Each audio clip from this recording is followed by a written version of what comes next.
दोस्तों, अगर मैं सोशियोलॉजी एज ऑप्शनल की बात करूं तो इसे आप ह्यूमैनिटीज़ का एक सब्जेक्ट मान सकते हो, जिसे कोई भी पर्सन ऑप्ट कर सकता है, चाहे उसके पास सोशियोलॉजी की डिग्री हो चाहे ना हो। सोशियोलॉजी एक ऐसा सब्जेक्ट है जो कई बार आर्ट साइड के नाम पर ले लिया जाता है, लेकिन जो लोग शौक से लेते हैं वो या तो टीचिंग के लिए या फिर रिसर्च प्रोफेशन के लिए लेते हैं। हालांकि बहुत ज़्यादा गवर्नमेंट जॉब्स इस एग्ज़ाम में नहीं है, सोशियोलॉजी में नहीं है, लेकिन फिर भी यूपीएससी की अगर हम बात करें तो एक काफ़ी पॉपुलर ऑप्शनल है, स्पेशली रीसेंट टाइम्स की अगर हम बात करें, कंपेयर करें यूपीएससी की जो एनुअल रिपोर्ट्स हैं उनको हम कंपेयर करें तो सोशियोलॉजी नंबर ऑफ सिलेक्शंस देखो 90+ हैं, 8.5%। लेटेस्ट जो यूपीएससी ने रिपोर्ट दी है 8% के ऊपर यहाँ पर पबेड में काफ़ी नंबर कम हो गया है, बट पीएसआईआर में ही इस साल है।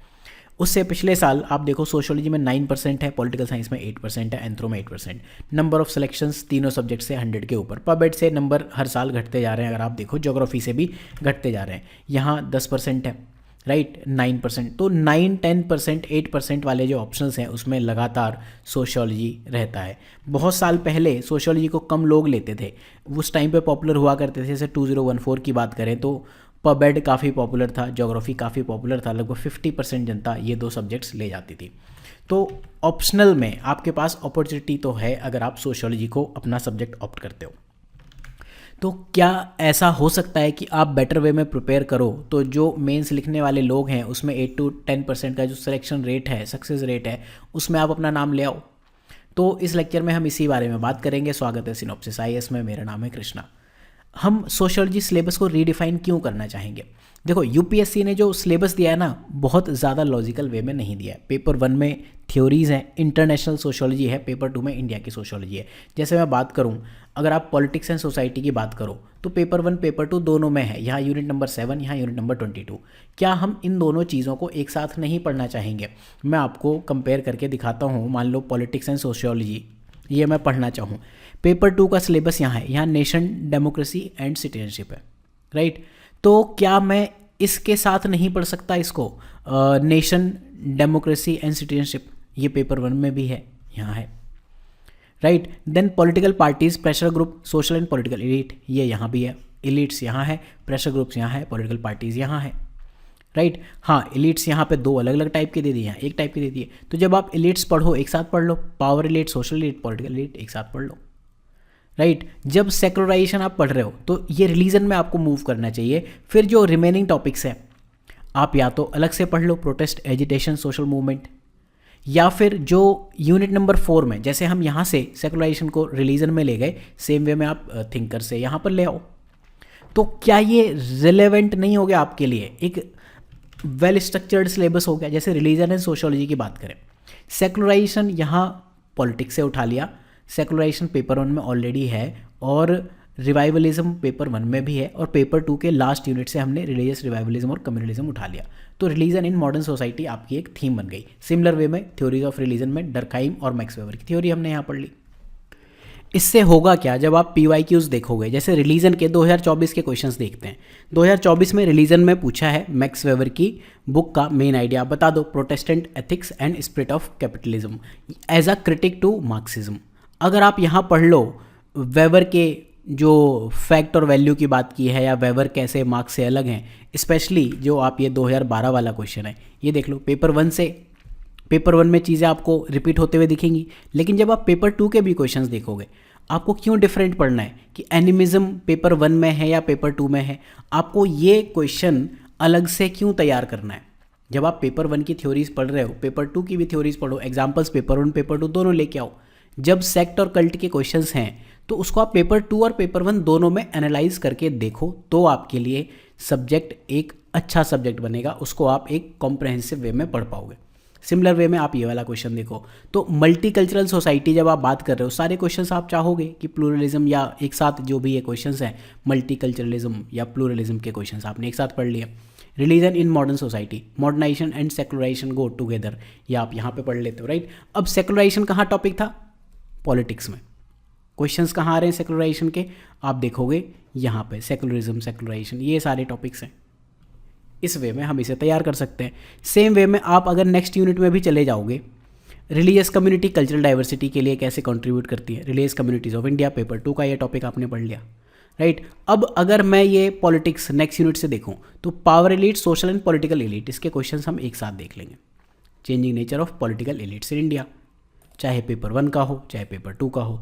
पावर अथॉरिटी से डिफरेंट कैसे है, मैक्स वेबर की अथॉरिटी, 3 टाइप की चीज़ें हैं मैक्स वेबर ने जब थ्योरी दी है, तो उसमें आप डिटेल में पढ़ लोगे। तो अथॉरिटी एंड ब्यूरोक्रेसी, ये 2005 का क्वेश्चन, आई थिंक आपको समझ आई होगी चीज़, ठीक है। जैसे डेमोक्रेसी, सिविल सोसाइटी और सिटीजनशिप, तीनों को मिलाकर एक क्वेश्चन कर दिया।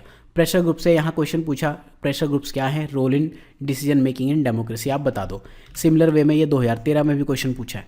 तो ये डेमोक्रेसी वाला क्वेश्चन अगेन हमने दोनों थीम्स में रखा है, डेमोक्रेसी में भी और सिविल सोसाइटी में भी। इसके बाद सोशल मीडिया का रोल कंटेम्प्रेरी सोशल मूवमेंट में बता दो, राइट। तो सोशल मीडिया का ये क्वेश्चन पिछले साल भी आया था, ठीक है। टॉपिक क्या हो गया, प्रोटेस्ट। तो जब हम इस वे में तैयारी करते हैं तो सिलेबस आपका रैशनल होता है, इजी होता है, शॉर्ट होता है।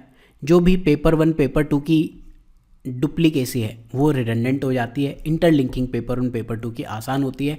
हम क्या करेंगे, पहले टॉपिक्स मर्ज करेंगे, फिर टॉपिक के अंदर जो सिलेबस के पॉइंट्स हैं वो मर्ज कर देंगे, राइट। तो सिलेबस को टोटल 11 पार्ट में आप डिवाइड कर सकते हो। उसके बाद क्वेश्चंस हेडिंग सब हेडिंग में हमने जो डिफाइन किए हुए, ये फाइल आपके पास होगी, अदरवाइज सिनॉप्सिस के फ्री रिसोर्सेज से डाउनलोड कर लेना। अगर मैं थोड़ा शॉर्ट में बताऊं तो जो टॉपिक 1 है फंडामेंटल्स, उसमें आप ये 3 यूनिट्स डाल सकते हो, discipline, science and research method. जो थिंकर्स वाला टॉपिक है इसमें या तो आप इंडियन और वेस्टर्न थिंकर्स एक साथ पढ़ लो, या फिर इंडियन सोसाइटी में आप ये वाली चीज़ एक साथ पढ़ लो। जब हम स्ट्रैटिफिकेशन की बात करते हैं तो पेपर 1 से स्ट्रैटिफिकेशन, मोबिलिटी, पेपर 2 से तीनों चीज़ें साथ में, सिमिलर सिलेबस। देन सेम चीज़ हम सोशियोलॉजी ऑफ रिलीजन में करेंगे, सेम चीज़ें हम पॉलिटिकल सोशियोलॉजी में, same kinship, same rural, same industrial and urban sociology में करेंगे, जिसमें हम वर्क एंड इकोनॉमिक लाइफ और industrialization and urban life in India. फिर पॉपुलेशन डायनेमिक्स, ये डेमोग्राफिक सोशियोलॉजी है। फिर लास्ट में जो सोशल चेंज में पेपर 1 से 1 यूनिट, पेपर 2 से 2-3 यूनिट्स आपको दिखेंगे। तो ओवरऑल जो आपका सिलेबस दिखेगा रिडिफाइंड, पॉज करके देख लेना। टॉपिक 1 में ये 3 यूनिट इस तरह से दिखेंगी, थिंकर्स ये दिखेंगे, जो हमने काट दिए ये बेसिकली कहीं और हम ले जाएंगे। प्रोटेस्टेंट एथिक्स कहीं और ले गए, अथॉरिटी आपका अथॉरिटी ब्यूरोक्रेसी चला जाएगा पॉलिटिकल सोशियोलॉजी में, प्रोटेस्टेंट एथिक्स चला जाएगा सोशियोलॉजी ऑफ रिलीजन में। सिमिलर वे में जो डरखाइम की रिलीजन एंड सोसाइटी की थ्योरी है उसे भी हम ले जाएंगे सोशियोलॉजी ऑफ रिलीजन में, राइट। इंडियन सोसाइटी में दोनों हमने एक साथ पढ़ ली। स्ट्रैटिफिकेशन, पेपर 1 का स्ट्रैटिफिकेशन एक साथ है, एंड पेपर 2 का caste system, tribal community and social classes. Religion हमने अभी देख लिया है, पॉलिटिक्स हमने देख लिया, राइट। टॉपिक नंबर 7 में किनशिप, आप देख लो कितने टॉपिक आपके एलिमिनेट हो गए। 17 का A, C, D और ये वाला सारे ही एलिमिनेट हो गए। रूरल सोसाइटी इस वे में आप ग्रुप कर सकते हो। देन नेक्स्ट टॉपिक जो है इंडस्ट्रियल एंड अर्बन सोसाइटी, उसको ग्रुप करने का तरीका ये है। एंड डेमोग्राफिक सोसाइटी, इसके लिए आप रेफ़र कर सकते हो ये स्क्रीनशॉट। अब आप इसे जब यूपीएससी के सिलेबस से कंपेयर करोगे, चीज़ें आपको आपके कंट्रोल में दिखेंगी, काफ़ी इजी दिखेंगी। तो आई होप कि जो बातें मैं आपको बताना चाह रहा था इस लेक्चर में बता पाया हूँ। इसके बाद मैं आपको कुछ फ्री और पेड रिसोर्सेज बता देता हूँ। जो फाइल मैंने आपको बताई फ्री रिसोर्सेज में, डाउनलोड्स में ऑप्शनल PYQ यहाँ मिल जाएगा। फिर जब आप जाओगे ऑप्शनल स्टडी मटेरियल में, यहाँ पे आपको सोशियोलॉजी पे जाना है, राइट। अभी 2 यूनिट्स का कंटेंट पढ़ा हुआ है। जैसे स्ट्रैटिफिकेशन एंड मोबिलिटी की अगर हम बात करें, तो अगर मैं कहूँ इक्वालिटी टॉपिक, तो यहाँ आप क्लिक करके देख सकते हो कितनी हेडिंग्स में हमने बात की है। इक्वालिटी को डिफाइन करेंगे, की एस्पेक्ट्स बताएंगे, बैकग्राउंड इवोल्यूशन किस तरह से हुआ। देन थिंकर्स पर्सपेक्टिव, बहुत सारे थिंकर्स हैं। Peter Saunders 3 types of equality बताते हैं, Louis Dumont, Karl Marx, Peter Bourdieu. Then 2-3 और थिंकर्स हैं। फिर केस स्टडीज़ की हम बात करेंगे। सोशल, पॉलिटिकल और इकोनॉमिक इक्वालिटी को हम कंपेयर भी कर सकते हैं। Role of equality in promoting social justice, ये देख सकते हैं, केस स्टडीज़ देख सकते हैं। चैलेंजेस क्या है उसमें हम ग्रुप कर सकते हैं। स्ट्रक्चरल इनइक्वालिटी क्या है, इंस्टीट्यूशनल डिस्क्रिमिनेशन, देन आप सोसाइटल एटीट्यूड, इस तरह से कवर कर सकते हो। फिर स्ट्रेटजीज़ क्या हैं, इनको भी हम 2-3 पार्ट में डिवाइड कर सकते हैं। इस वे में ये सारे ब्लॉग्स आप रेफ़र कर सकते हो। कई सारी यूनिट्स का आपको यहाँ पे कंटेंट मिल जाएगा। सेम वे में आप इनइक्वालिटी देख लो। अगर आपको थिंकर्स भी चाहिए ना, तो बहुत थिंकर्स पड़े हैं यहाँ पर, बहुत, इतने थिंकर्स हैं। 4 स्टेजेस, आप कंटेंट देख लोगे हिसाब से। Inequality, background, process, stages, thinkers perspective में 1, 2, 3, 4, 5, 6। थ्योरेटिकल पर्सपेक्टिव, थिंकर्स अलग है, थ्योरी अलग है, right. Then forms of inequality, इस तरह से आप चलोगे। अगर आपको पेड कोर्स ज्वाइन करना है तो सोशियोलॉजी में ये कुछ कोर्सेज हैं। एक फाउंडेशन बैच है, एक टेस्ट सीरीज़ बैच है, राइट। देन इसके बाद कॉम्बो वगैरह आप कंपेयर कर सकते हो, देख सकते हो। फाउंडेशन बैच में सारी चीज़ें इंक्लूडेड हैं except test series. So thank you for watching, मिलते हैं आपसे नेक्स्ट लेक्चर में।